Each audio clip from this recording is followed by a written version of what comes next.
तर मित्रांनो, एका नव्या स्पेशल सुपर क्लासमध्ये आपले स्वागत आहे आणि या सुपर क्लासमध्ये आपल्याला समोर एवढे महत्त्वाचे प्रश्न आणि त्यांचे ज्ञान मिळणार आहे, जे आपल्याला मी गॅरंटी देतो की आपण कुठल्याच सुपर क्लासमध्ये पाहिलेले नसेल, कुठेच पाहिलेले नसेल. आणि त्यामुळे माझी एक रिक्वेस्ट आहे की आपण सर्वांनी या सुपर क्लासला सुरूपासून शेवटपर्यंत नक्कीच पाहायचं आहे, ही आपणासी रिक्वेस्ट आहे. तसेच चॅनलवर तुम्ही नवीन आला असाल तर सबस्क्राईब लगेच करून घ्या, अशाच प्रकारची स्पेशल सुपर क्लास पुढे एकदम फ्रीमध्ये पाहण्यासाठी.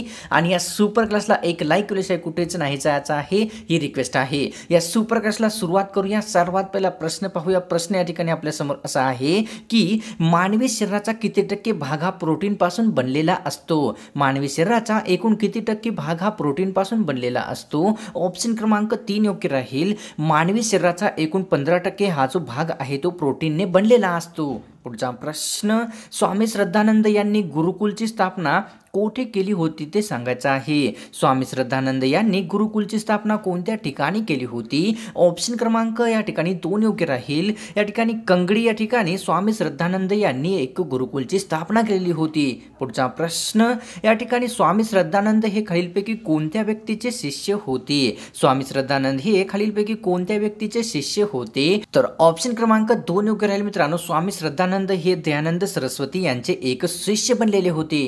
पुढचा प्रश्न, गावच्या ग्रामपंचायतीचा कार्यकाल एकूण किती वर्षाचा असतो? गावच्या ग्रामपंचायतीचा कार्यकाल हा एकूण किती वर्षाचा असतो? आणि या सोप्याच्या प्रश्नाचं उत्तर मित्रांनो रोजच्या सुपर क्लास सारखं आपल्याला कॉमेंट करून नक्कीच सांगायचं आहे, कारण आपल्याला जर उत्तर येत असेल आणि आपण उत्तर जर सांगले तर आपले सर्वजण उत्तर पाहतील, ज्यांनाही उत्तर येत नाहीत ते सर्वजण. आणि त्यामुळे आपल्याला नक्कीच कॉमेंट करून आपलं उत्तर सांगायचं आहे. उत्तर येत नसेल तर कॉमेंट सेक्शनला आपल्याला नक्कीच व्हिजिट व्हायचं आहे. पुढचा प्रश्न पाहूया.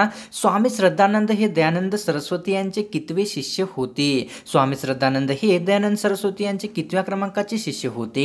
ऑप्शन क्रमांक 3 योग्य राहील. स्वामी श्रद्धानंद हे दयानंद सरस्वतीचे दुसऱ्या क्रमांकाचे एक शिष्य बनलेले होते. पुढचा प्रश्न, संवाद कौमुदी हे साप्ताहिक कोणत्या भाषेमध्ये प्रकाशित केले जात असे? संवाद कौमुदी हे साप्ताहिक कोणत्या भाषेमध्ये प्रकाशित केले जात असे? ऑप्शन क्रमांक मित्रांनो 4 योग्य राहील. संवाद कौमुदी हे जे साप्ताहिक आहे ते बंगाली भाषेमध्ये एक प्रकाशित केले जात असे. पुढचा प्रश्न, संवाद कौमुदी हे साप्ताहिक कोणत्या ठिकाणाहून प्रकाशित केले जात असे? संवाद कौमुदी हे साप्ताहिक कोणत्या ठिकाणाहून प्रकाशित केले जात असे? ऑप्शन क्रमांक 1 योग्य राहील. कोलकाता या ठिकाणाहून संवाद कौमुदी हे साप्ताहिक एक प्रकाशित केले जात असे. पुढचा प्रश्न, या ठिकाणी सतीप्रथा या रूढीच्या समाप्तीसाठी कोणत्या वृत्तपत्राने अभियान चालवले होते? सतीप्रथा या रूढीच्या समाप्तीसाठी कोणत्या वृत्तपत्राने अभियान चालवले होते? ऑप्शन क्रमांक 1 योग्य राहील. संवाद कौमुदी या वृत्तपत्राने सतीप्रथेच्या रूढीविरुद्ध समाप्तीसाठी एक अभियान चालवले होते. पुढचा प्रश्न, महाराष्ट्रामध्ये दगडी कोळशाचे सर्वात मोठे साठे कोणत्या ठिकाणी आहेत?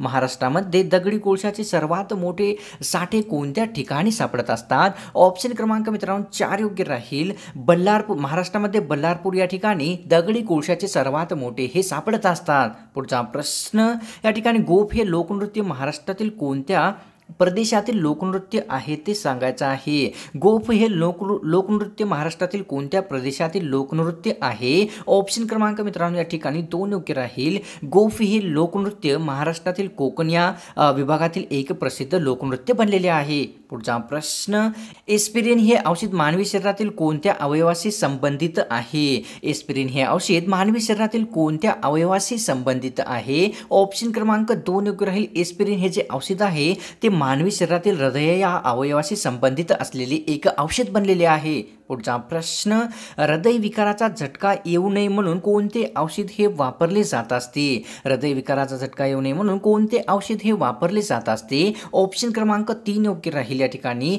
एस्पिरिन हे जे औषध आहे मित्रांनो तो हृदय विकाराचा झटका येऊ नये म्हणून एक वापरण्यात येणारे औषध बनलेले आहे. पुढचा प्रश्न, कोणतेही हक्क आपल्याला भीक मागून मिळत नसतात असे कोणी म्हटले होते? कोणतेही हक्क आपल्याला भीक मागून मिळत नसतात असे कोणी म्हटले होते? ऑप्शन क्रमांक मित्रांनो 1 योग्य राहील. कोणतेही हक्क आपल्याला भीक मागून मिळत नसतात असे लाला लजपतराय यांनी एक प्रसिद्ध उद्गार काढलेले होते. पुढचा प्रश्न, दादाभाई नौरोजी हे खालीलपैकी कोणत्या उपाधीनेही ओळखले जात असतात? दादाभाई नौरोजी हे खालीलपैकी कोणत्या एका उपाधीनेही ओळखले जात असतात? ऑप्शन क्रमांक 2 योग्य राहील. दादाभाई नौरोजी हे महर्षी या उपाधीने हे एक ओळखले जात असतात. पुढचा प्रश्न, एखाद्या गावाची लोकसंख्या किती असल्यास त्या ठिकाणी गट ग्रामपंचायत स्थापन केली जात असते. एखाद्या गावाची लोकसंख्या ही किती असल्यास त्या ठिकाणी गट ग्रामपंचायत ही स्थापन केली जात असते. ऑप्शन क्रमांक 1 योग्य राहील. एखाद्या गावाची लोकसंख्या 600 एवढी असेल तर त्या ठिकाणी गट ग्रामपंचायत ही स्थापन केली जात असते. पुढचा प्रश्न, ग्रामपंचायतीमध्ये कमीत कमी सभासद किती असतात ते सांगायचं आहे. ग्रामपंचायतीमध्ये कमीत कमी किती सभासद असतात? ऑप्शन क्रमांक 1 योग्य राहील. 7 एवढे सभासद कमीत कमी ग्रामपंचायतीमध्ये हे असावे लागत असतात. पुढचा प्रश्न, एखाद्या ग्रामपंचायतीमध्ये 17 सभासद किती लोकसंख्या असल्याने असतात ते सांगायचं आहे. एखाद्या ग्रामपंचायतीमध्ये 17 सभासद किती लोकसंख्या असल्याने असतात? ऑप्शन क्रमांक 4 योग्य राहील. एखाद्या गावाची जर लोकसंख्या 7501 किंवा यापेक्षा जास्त असेल तर त्या ठिकाणी ग्रामपंचायतीमध्ये 17 एवढे सदस्य किंवा सभासद हे असावे लागत असतात. मित्रांनो, अनअकॅडमी आपल्यासाठी अत्यंत महत्त्वाची फ्री टेस्ट सिरीज घेऊन आली आहे, ज्यामध्ये आपल्याला 5 लाखापर्यंतची स्कॉलरशिप मिळू शकते. सर्वात पहिली टेस्ट सिरीज आहे मित्रांनो प्रहार टेस्ट सिरीज. ही आपल्याला राज्यसेवेच्या पूर्वपरीक्षेसाठी अत्यंत उपयुक्त असणारी टेस्ट सिरीज आहे. ही टेस्ट सिरीज 11 डिसेंबरला 10 वाजता अनअकॅडमी प्लॅटफॉर्मवर होणार आहे. तसेच मित्रांनो, विजयपथ ही संयुक्त पूर्व परीक्षेसाठी अत्यंत महत्त्वाची असणारी टेस्ट सिरीज आहे. ही जी टेस्ट सिरीज आहे 12 डिसेंबरला 10 वाजता अनअकॅडमी प्लॅटफॉर्मवर स्टार्ट होणार आहे. आणि मित्रांनो, तिसरी म्हणजे अत्यंत महत्त्वाची कॉम्बॅट टेस्ट सिरीज अनअकॅडमी आपल्यासाठी घेऊन आलेली आहे. ही जी टेस्ट सिरीज आहे 19 डिसेंबरला 10 वाजता अनअकॅडमी प्लॅटफॉर्मवर होणार आहे. 50 लकी विद्यार्थ्यांना मित्रांनो या ठिकाणी JBL headphone, Google home mini आणि अशाच प्रकारचे Amazonचे वाउचर देखील मिळणार आहेत. आपल्याला 10 लाख प्लसची स्कॉलरशिप यामध्ये मिळू शकते. जर आपण रँक 1 मध्ये आल्या तर आपल्याला 100% स्कॉलरशिप मिळू शकते. जर आपण रँक 2 ते 10 मध्ये आल्या तर आपल्याला 75% स्कॉलरशिप मिळू शकते. तसेच आपण जर रँक 11 ते 50च्या मध्ये आल्या तर आपल्याला 50% स्कॉलरशिप दिली जाईल. तसेच आपण रँक 51 ते 100च्या मधात आल्या तर आपल्याला 25% स्कॉलरशिप या ठिकाणी दिली जाईल. या टेस्ट सिरीजमध्ये 50 क्वेश्चन्स आपल्याला विचारले जातील आणि वेळ असेल 60 मिनिटाचा. आणि मित्रांनो, कुठल्याही टेस्ट सिरीजमध्ये आपल्याला जर एनरोल करायचे झाले तर आपल्याला exam10 हा कोड जरूर यूज करायचा आहे, ज्यामध्ये आपल्याला 10% डिस्काउंट दिले जाईल. तर या सर्व बॅचेसचा जो लिंक आहे या व्हिडिओच्या डिस्क्रिप्शनमध्ये दिलेला आहे. आपल्याला ज्या टेस्ट सिरीजमध्ये एनरोल करायचं आहे त्या टेस्ट सिरीजमध्ये आपण जाऊन अनअकॅडमी प्लॅटफॉर्मवर एनरोल करू शकता. पुढचा प्रश्न, भारतीय संविधानातील उद्देश पत्रिकेला दुसऱ्या कोणत्या नावाने ओळखले जात असते? भारतीय संविधानातील उद्देश पत्रिकेला दुसऱ्या कोणत्या नावाने ओळखले जाते? ऑप्शन क्रमांक 3 योग्य राहील. वरीलपैकी दोन्ही म्हणजेच भारतीय संविधानातील उद्देश पत्रिकेला प्रास्ताविक आणि सरनामा या दोन्ही नावाने एक ओळखले जात असते. पुढचा प्रश्न, मदनलाल धिंगरा यांना कोणत्या सरकारने फाशी दिली होती? मदनलाल धिंगरा यांना कोणत्या सरकारने फाशी दिली होती? ऑप्शन क्रमांक 1 योग्य राहील. मदनलाल धिंगरा यांना ब्रिटिश सरकारने एक फाशी दिलेली आहे. पुढचा प्रश्न, इंग्रजांनी नेहरू रिपोर्टकडे दुर्लक्ष कोणत्या कारणास्तव केले होते? इंग्रजांनी नेहरू रिपोर्टवर दुर्लक्ष कोणत्या कारणास्तव केले होते? तर ऑप्शन क्रमांक 1 योग्य राहील. नेहरू रिपोर्टला मुस्लिम लीगचा विरोध असल्यास कारणास्तव इंग्रजांनी नेहरू रिपोर्टवर एक दुर्लक्ष केलेले होते. पुढचा प्रश्न, या ठिकाणी पचलेल्या अन्नाचे रक्तामध्ये शोषण होण्याच्या क्रियेला काय म्हटले जात असते? पचलेल्या अन्नाचे रक्तामध्ये शोषण होण्याच्या क्रियेला काय म्हटले जात असते? तर ऑप्शन क्रमांक 1 योग्य राहील. पचलेल्या अन्नाच्या रक्तामध्ये शोषण होण्याच्या क्रियेला अवशोषण असे एक संबोधले जात असते. पुढचा प्रश्न, शिससंगमा असे खालीलपैकी कशाचा एक प्रकार आहे? शिससंगमा हा खालीलपैकी कशाचा एक प्रकार आहे? ऑप्शन क्रमांक 2 योग्य राहील. शिससंगमा हा जो मित्रांनो तो एक प्रसिद्ध शिखराचा प्रकार बनलेला आहे. पुढचा प्रश्न, भारतामध्ये सर्वप्रथम इन्कम टॅक्स कोणत्या व्हाईसरॉयने सुरू केला होता? भारतामध्ये सर्वप्रथम इन्कम टॅक्स कोणत्या व्हाईसरॉयने सुरू केलेला आहे किंवा केला होता? ऑप्शन क्रमांक 2 योग्य राहील. लॉर्ड कॅनिंग यांनी भारतामध्ये सर्वप्रथम इन्कम टॅक्स हा सुरू केलेला आहे. पुढचा प्रश्न, पंडित मदन मोहन मालवीय यांनी कोणते वृत्तपत्र हे प्रकाशित केले होते? पंडित मदन मोहन मालवीय यांनी कोणते वृत्तपत्र प्रकाशित केले होते? ऑप्शन क्रमांक 3 योग्य राहील. पंडित मदन मोहन मालवीय यांनी लीडर हे वृत्तपत्र एक प्रकाशित केलेले होते. पुढचा प्रश्न या ठिकाणी पाहूया. देशाचे प्रथम नागरिक म्हणून कोणाला ओळखले जात असते? देशाचे प्रथम नागरिक म्हणून कोणत्या व्यक्तीला ओळखले जात असते? ऑप्शन क्रमांक 2 योग्य राहील. देशाचे राष्ट्रपती यांना देशाचे प्रथम नागरिक म्हणून एक ओळखले जात असते. पुढचा प्रश्न. देशाचा दुसरा नागरिक म्हणून कोणाला ओळखले जात असते? देशाचा दुसरा नागरिक म्हणून कोणाला ओळखले जात असते? ऑप्शन क्रमांक मित्रांनो 4 योग्य राहील. देशाच्या उपराष्ट्रपती यांना देशाचा दुसरा नागरिक म्हणून एक ओळखले जात असते. पुढचा प्रश्न. भारताचे तिसरे नागरिक म्हणून कोणाला ओळखले जात असते ते सांगायचं आहे मित्रांनो. भारताचे तिसऱ्या क्रमांकाचे नागरिक म्हणून कोणत्या व्यक्तीला हे ओळखले जात असते? ऑप्शन क्रमांक आपल्यासमोर 3 योग्य राहील. भारताचे तिसरे नागरिक म्हणून या ठिकाणी भारताच्या पंतप्रधान या व्यक्तीला एक ओळखले जात असते. पुढचा प्रश्न. देशाचा चौथा नागरिक म्हणून कोणत्या व्यक्तीला ओळखले जात असते? देशाचा चौथा नागरिक म्हणून खालीलपैकी कोणत्या व्यक्तीला ओळखले जाते? ऑप्शन क्रमांक 1 योग्य राहील. घटक राज्याच्या राज्यपालास देशाचा चौथा नागरिक म्हणून एक ओळखले जात असते. पुढचा प्रश्न. या ठिकाणी जलसंपदा परिषद, एकात्मता परिषद, राज्य परिषद या सर्व परिषदेचे अध्यक्ष खालीलपैकी कोणती व्यक्ती असते ते सांगायचं आहे मित्रांनो.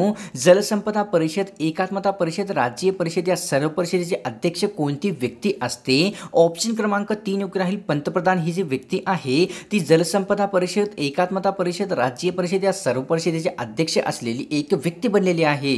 पुढचा प्रश्न. कोणत्या देशाचे अनुकरण करून घटना समितीचे हंगामी अध्यक्ष निवडले गेले होते?